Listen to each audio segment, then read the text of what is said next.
सुंदर आयुष्य सहज घडत नसतं. सुंदर आयुष्य सहज घडत नसतं. ते तर जाणीवपूर्वक घडवावं लागतं.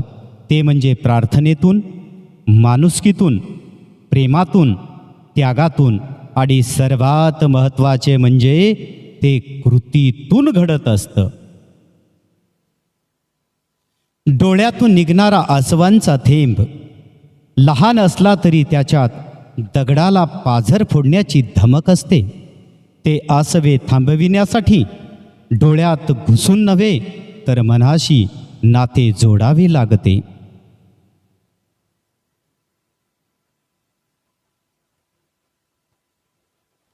जिंदगी अच्छे और बुरे दोनों पलों से मिलकर बनी है.